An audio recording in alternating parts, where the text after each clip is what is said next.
स्थापकाय च धर्मस्य सर्वधर्मस्वरूपिणे स्थापकाय च धर्मस्य सर्वधर्मस्वरूपिणे अवतारवरिष्ठाय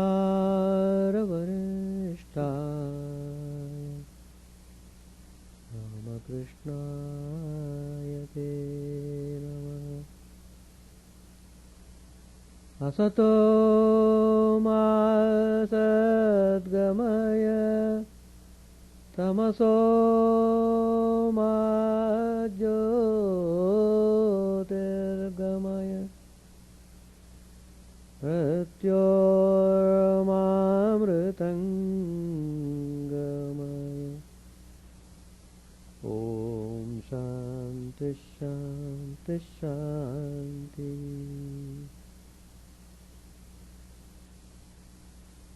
Let us offer our salutations to Sri Ramakrishna, the embodiment of all religions, the Supreme God incarnate. Let us pray to Him to lead us from the unreal to the real, to lead us from the darkness of ignorance to the light of knowledge, to lead us from death to immortality.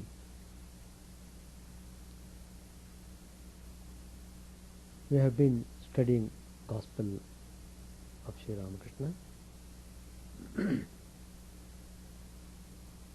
We are dealing with many topics which are very useful for our spiritual development. Today's topic I have chosen: how to uplift oneself.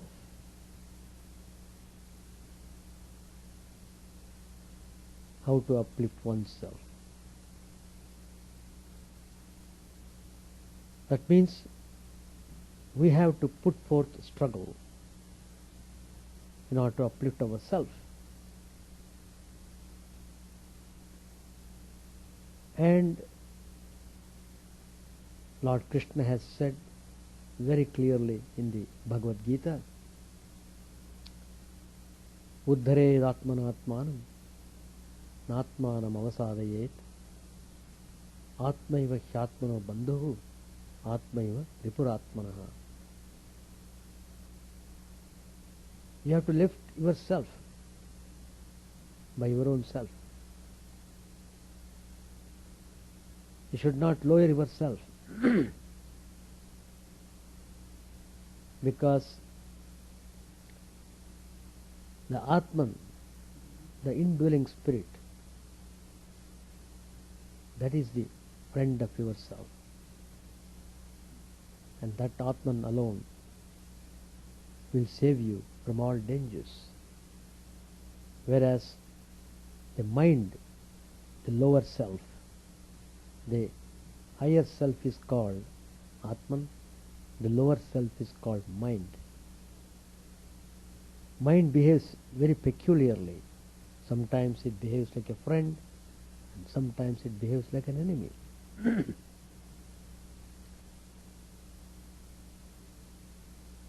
Anyway, mind is made to act in various ways according to your own built up samskaras. In what way you have made up your life throughout your life on this earth, that determines the function of the mind.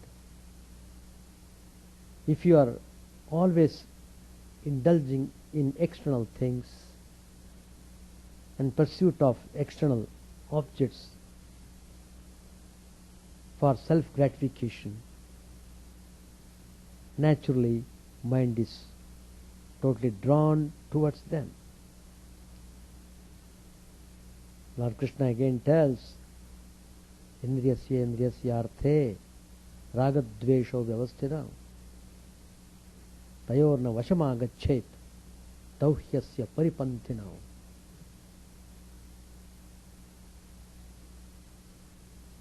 The senses always they run after their respective objects. The mind runs after the senses, and you are just carried away by the force of the mind and the senses.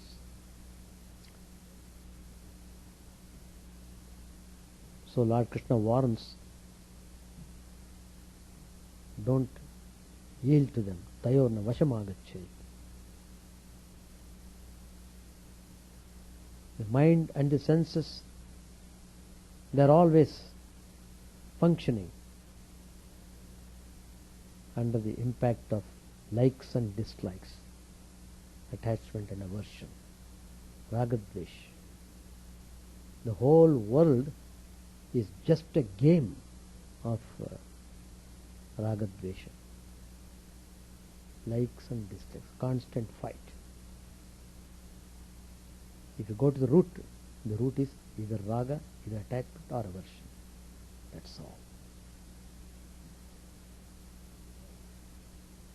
So, you have to determine yourself, first of all. You must have strong determination to achieve real peace. Again, Sri Krishna tells all of us, he teaches us through his teaching to Arjun, he is teaching us, Klebhyam masmagam partha naitatva yupapadyate kshudram hridaya daubbalyam tyaktva tishta parantapa. Klebhyam masmagamaha. Don't yield to weaknesses. Don't be cowardly.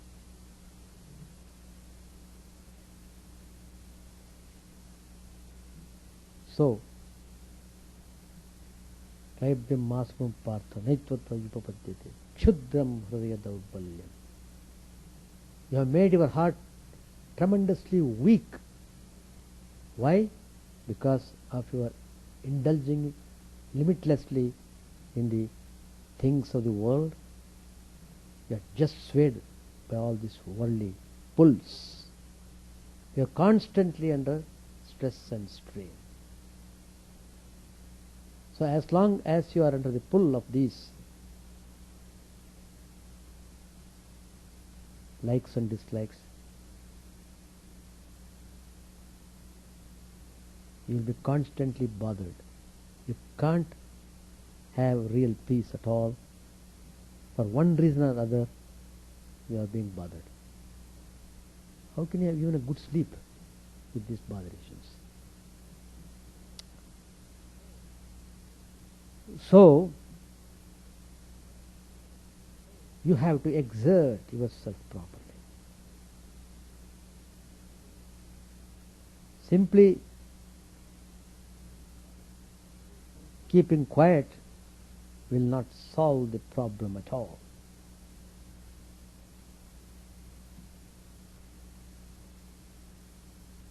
So, Sri Ramakrishna is very emphatic on this point, that how one should exert himself fully, sincerely, properly.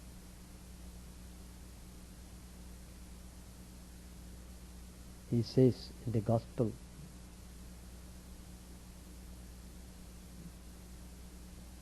some people have realized God. How? Through austerity, japa, and the like. Those who have realized God through these methods, they are called sadhana siddha. That is, perfect through spiritual discipline. Sri Ramakrishna also mentions in the Gospel various types of devotion. One type of devotion is called Vaidhi Bhakti. It is like moving a fan to make a breeze. One needs the fan to make the breeze. Similarly, one practices japa, austerity, and fasting. Why? In order to acquire love of God.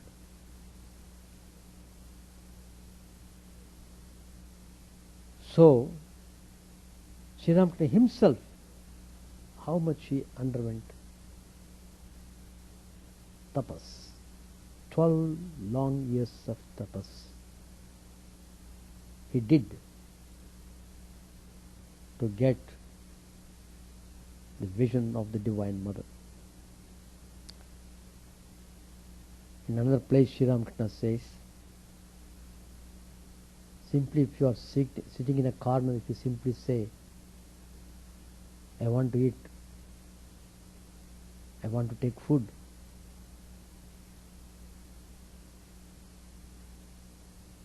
does it mean that you have taken the food? No, you have to work for it. You have to go procure the ingredients, vegetables, rice, etc. Cook them, then you have to eat.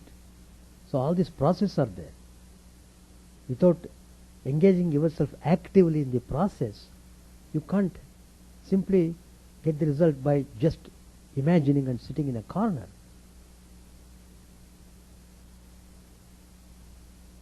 So, Purusha Prayatna. You have to exert. You have to exert. So, spiritual life begins with strong determination. And Sri Ramakrishna himself has shown through his life how we should set our goal. What's the goal? To realize God, to realize truth. So, goal must be very clear, and the means also must be followed up very thoroughly. So, with strong determination, you have to exert yourself for the realization of God. So, Sri Ramakrishna stresses the importance of discipline. Tapas means discipline. Where there is discipline, there you can expect spiritual life. Without discipline, no spiritual life at all. So, you have to have proper check about the movements of your mind and senses, about everything what you do, what you think. So, it starts from there. From the start of the day till the end of the night, how you are vigilant about the activities of your own mind and senses. That's very, very important. So, the point I am wanting to stress today is how to uplift oneself. And tapas is the method. Tapas. Of course, naturally, people react to this kind of discipline. Anything control means it is not likely. It must be easy. So, but you can't get the priceless gem in such an easy way. You have to work for it. You have to really engage yourself in discipline. The self-abnegation it involves, the compulsion it smacks of, the rigor it imposes, the foregoing of pleasures pleasurable indulgence. Tapas is based on. These are too much for ordinary people who like to flit from ease to ease, and they want to have more and more comfort, more and more comfort. So naturally they react adversely to the least strain on body and mind, and would not endure the smallest inconvenience to the jolly routine they think life is and should be. In fact, normally we see people making a very casual remark. They say they want to be natural, as they would put it. They think anybody who is practicing spirituality is unnatural.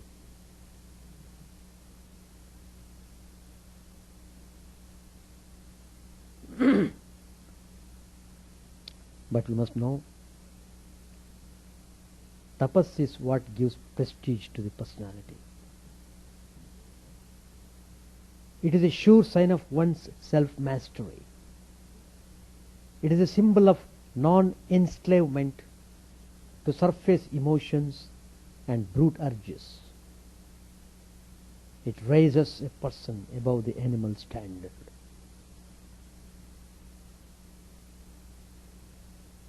Austerity should not be felt to be a hardship.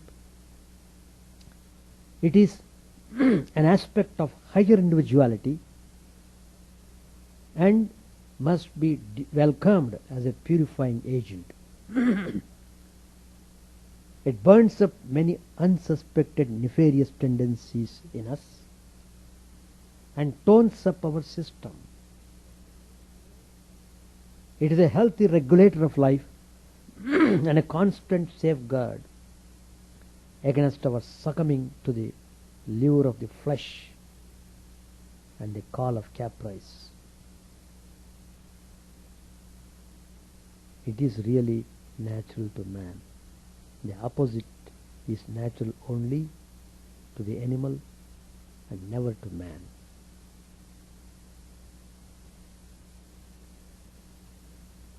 So, all the glorious civilization is reared on the practice of austerity, which is the bedrock of true culture. An individual and a community which are totally devoid of austerity are sure to lack the quality of discipline and cannot be expected to promote any interest, even self-interest. Austerity, as we said, is in no way unnatural to man. It is there in his very instinct. It must not be allowed to become obsolete by not understanding the implication. Man is not worth his stuff if he doesn't establish control over himself. And for attaining self-mastery, tapas is highly helpful. Because austerity is but the stern refusal to let the lower nature in person have its own way and play pranks. There are two forces ever at war in man. One is the urge to respond to the still small voice tirelessly counseling high purpose and upward exploration, and the other is a call of chaos to yield to hellish inducements to feed the appetite of the flesh, an appetite which grows on what it feeds on. Man's salvation or damnation lies in which of the two he chooses to ally himself with. Well, tapas is of several kinds. It may relate to food, it may relate to clothing, sleeping, etc. It may be practiced in respect of life's comforts and conveniences. It may take the shape of vow and vigil and fast, penance and continence. It may aim at body culture as well as at mind culture. It may express itself as going through a course of prayer or of scriptural study. Austerity induces the conversion of animal propensity into chastened expressions. It helps the formation of fortitude. Austerity may be misused too. In the epics and myths of ancient times, we read of giants endowed with superhuman power, taking to the practice of severe austerities for augmenting their power and diverting that power to inflict untold misery on the people. This is perverted austerity, and it has always resulted in the downfall of the person who abuses austerity. In the 17th chapter, Lord Krishna denounces such austerity in very strong terms. Ashastra vihitam ghoram tapyantye ye tapo janaha dambhahankara samyuktaha kama raga balanvitaha. Ashastra vihitam, not enjoined by the Shastras. Ghoram, terrible. Dambhahankara samyuktaha, given to ostentation and egoism. Kama raga balanvitaha, given to lust and attachment, and so forth. Austerity is not to be made an end in itself. Its purpose should not be to win for the austere person cheap popularity as a man of spiritual worth. It must only be a means to the conditioning of the body and mind to a state in which rapid advance in self-perfecting is possible through a rigorous application to Atma Sadhana. Austerity should not be confused with external singularities like matted hair and flowing beard, scanty clothing and unclipped nails,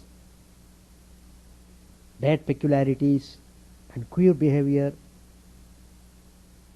Austerity must be a lasting attitude of the mind, a habitual temperament, an unchanging mood rather than any physical performance or bodily oddity.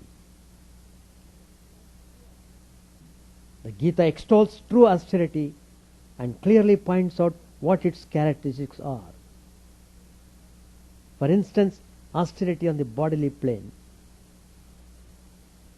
it says, consists in revering and adoring the gods and the Guru and the holy and wise ones, and in cleanliness and straightforwardness, continence and non-injury. Austerity relating to the vocal faculty lies in speaking words which do not offend and are truthful and pleasing and beneficial, and in studying sacred scripture. Austerity of the mind is present where are found clarity, affection, silence, self-control, purity of motive, etc. Such a threefold training in austerity makes for the growth of a well-balanced and well-integrated personality.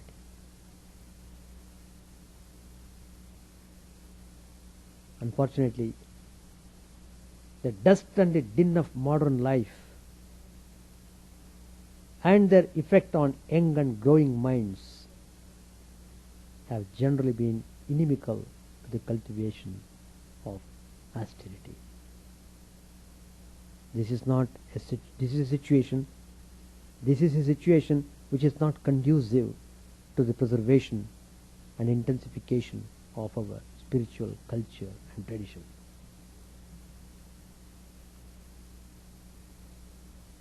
Well, in ancient times, brahmacharya discipline was well in practice, where the students were subjected to discipline. It was a great training in austerity. Family life also was, in olden times, rooted in many checks rather than inducements to indulgence. There is an unhealthy disintegration today in the sphere of social life, a loosening of the screws which safeguard ordered living. In fact, when you observe the things, you find shocking to see we are losing the track of the order living. We can't find ordered living anymore. All haphazard way. There must be a recall and return to sound austerity if the atmosphere should be freed from corrupting influences. The Sanskrit word for austerity is tapas. Tapas is not for rishis only. Of course, they do a lot of it. But a little of tapas is possible and necessary for every person according to his capacity. Swami Vivekananda says, this idea of tapas penetrates the whole of Hindu religion. The Hindus even say that God made tapas to create the world. It's a mental instrument with which to do everything. Sri Ramakrishna has said in the Gospel, God alone is the highest good, the eternal substance, and that all else is transitory. One cannot grasp this without tapasya, without the company of holy men. What's the use of merely reciting the written parts for the drum? It is very difficult to put them into practice on the instrument. What can be accomplished by a mere lecture? It is austerity that is necessary. By that alone can one comprehend. So Sri Ramakrishna himself underwent intense tapas before he got the blissful vision of the Divine Mother. So, what Lord Krishna has said, Uddhared Atmanatmanam Natmanam Avasadayed Atmaiva Hyatmano Bandhu Atmaiva Ripuratmana. Let a man lift himself by his own self alone. Let him not lower himself, for this self alone is the friend of oneself, and this self alone is the enemy of oneself. The friend and enemy, they are attributed to the mind. If the mind is cooperative to spiritual life, it is called friend. If the mind is not cooperating, it is reacting, it is called enemy. So we can find out whether you are having enemy or no. So you have to deal with the subject matter accordingly. So, setting the goal to seek God in this life itself and engaging oneself in discipline.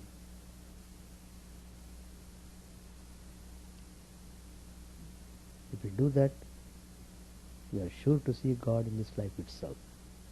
See, God's vision is the final fruit that we get.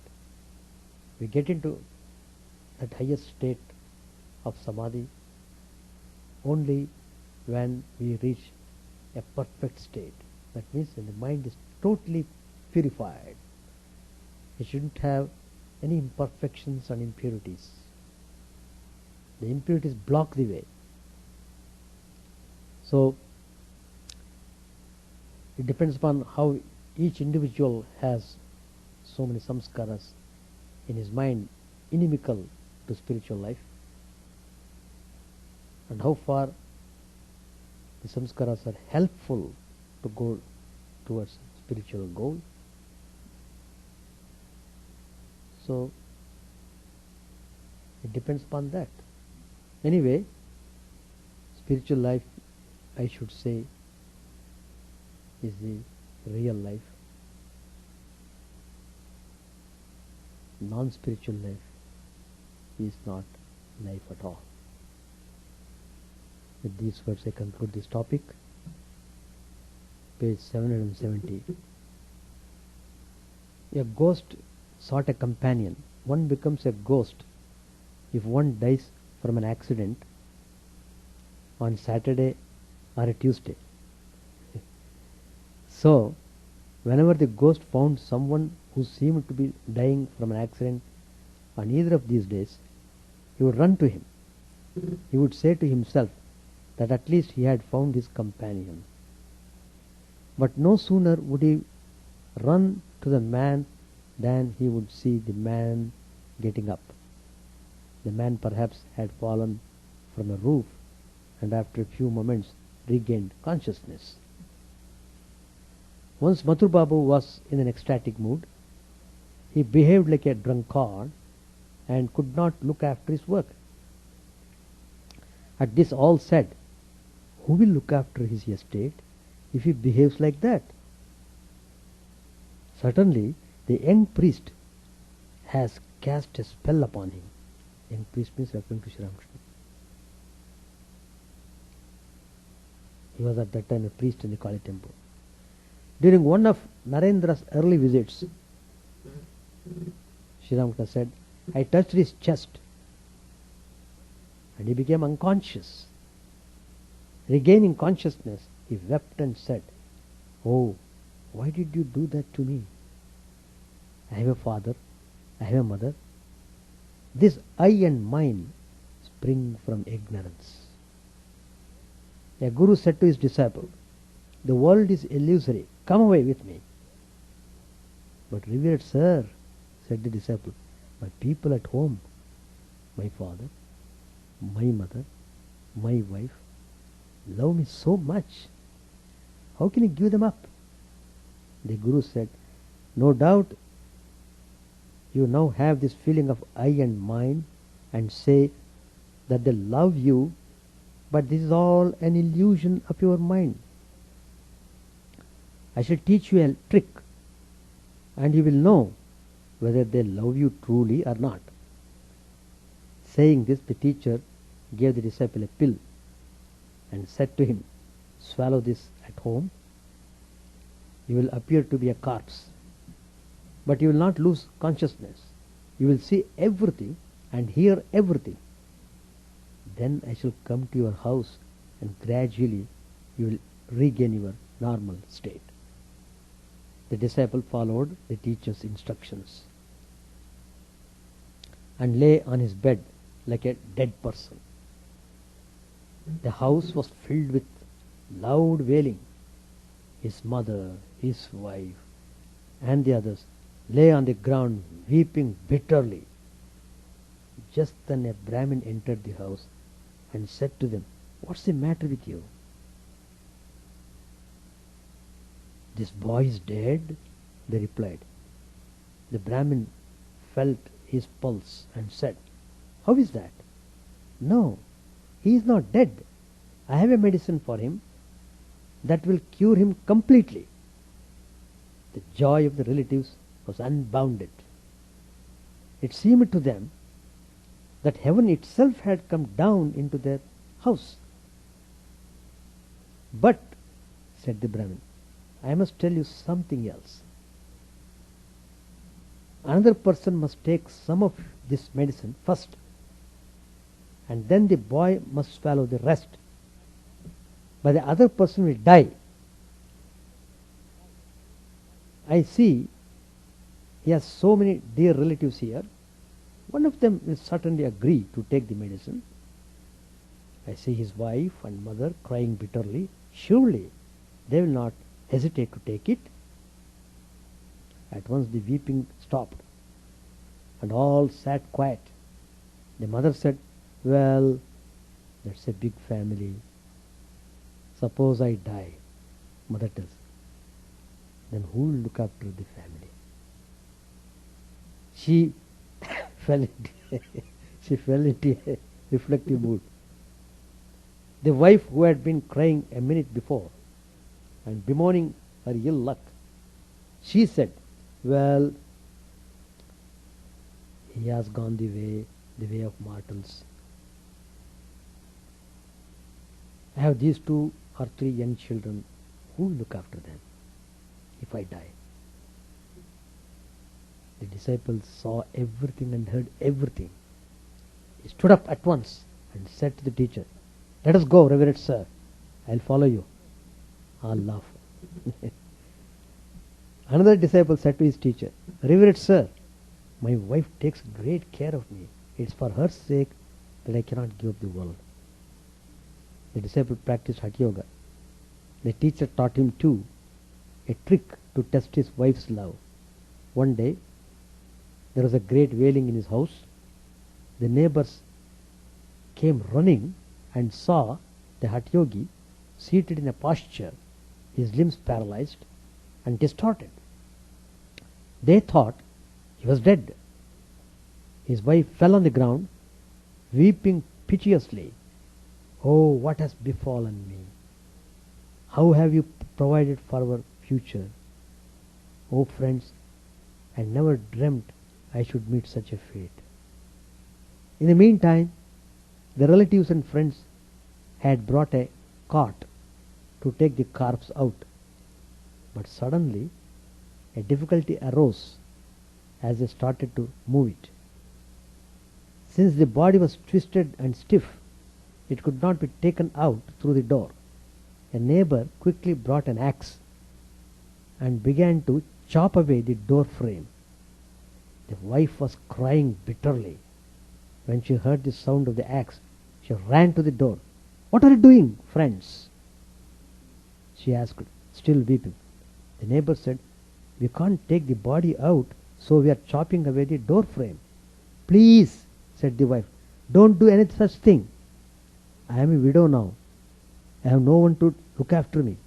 I have to bring up these young children. If you destroy this door, I shall not be able to replace it. Friends, death is inevitable for all, and my husband cannot be called back to life. You had better cut his limbs." The Hatha Yogi at once stood up. The effect of the medicine had worn off. He said to his wife, "You evil one, you want to cut off my hands and feet, do you?" So saying, he renounced home and followed his teacher. All laugh. Many women make a show of grief, knowing beforehand that they will have to weep. They first take off their nose rings and other ornaments, put them securely in a box, and lock it. Then they fall on the ground and weep. "Oh friends, what has befallen us?" Narendra asked, "How can I believe without proof that God incarnates himself as a man?" Girish said, "Faith alone is sufficient. What's the proof that these objects exist here?" "Faith alone is a proof." A devotee said, "Have philosophers been able to prove that the external world exists outside us? But they say we have an irresistible belief in it." Girish said to Narendra, "You wouldn't believe even if God appeared before you. God himself might say that he was God born as a man, but perhaps you would say that he was a liar and a cheat." The conversation turned to the immortality of the gods. Narendra said, "What's the proof of their immortality?" Girish said, "You wouldn't believe it even if the gods appeared before you." Narendra said, "That the immortals existed in the past requires proof." M whispered something to Paltu. Paltu smilingly said to Narendra, "What need is there for the immortals to be without beginning? To be immortal, one need only be without end." Master said smilingly, "Narendra is the son of a lawyer, but Paltu of a deputy magistrate." All laughed. All kept silent. We shall stop here. So, what do you want to do?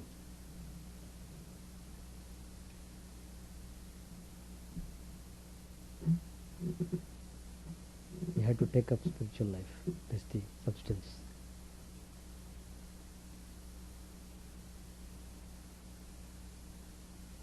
You have to prepare yourself for spiritual journey. The spiritual journey is not started at all. So you have to take active steps to start the journey. This human life is meant for spiritual journey, not for wasting the life in useless things. Whatever you achieve from the material point of view is all worthless.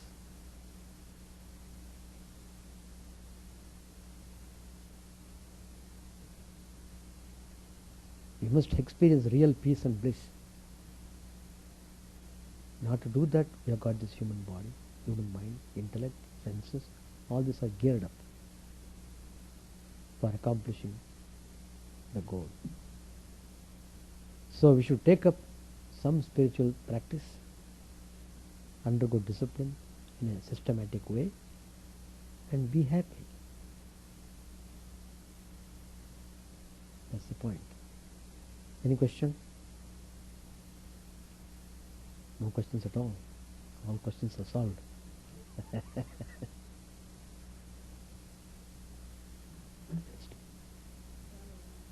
Very good.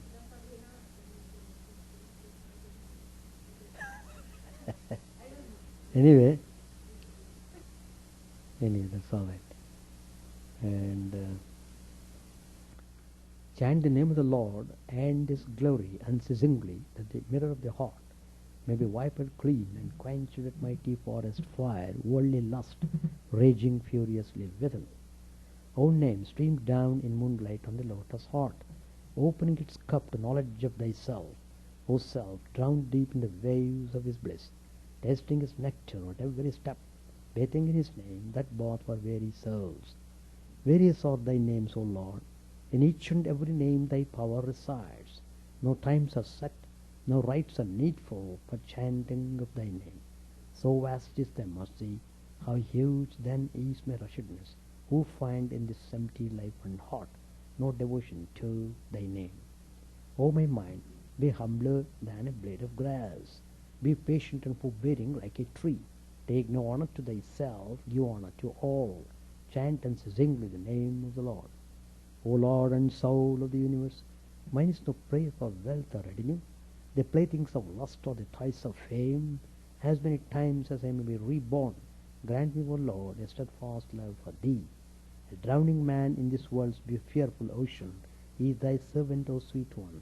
In thy mercy, consider him as dust beneath thy feet.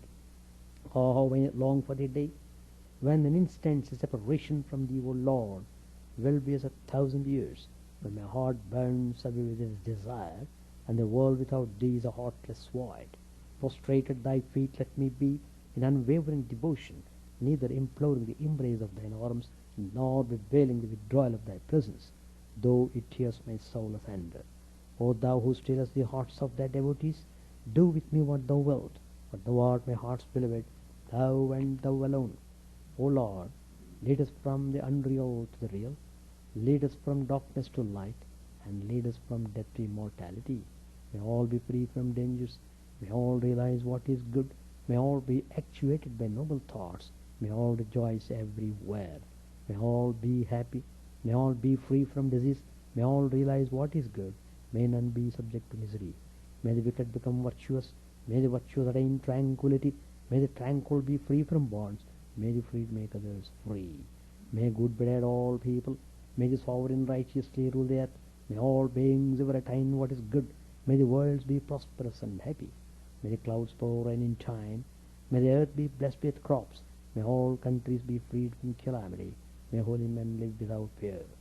May the Lord, the destroyer of sins, the presiding beauty of all sacred works, be satisfied, for he being pleased, the whole universe becomes pleased, he being satisfied, the whole universe feels satisfied.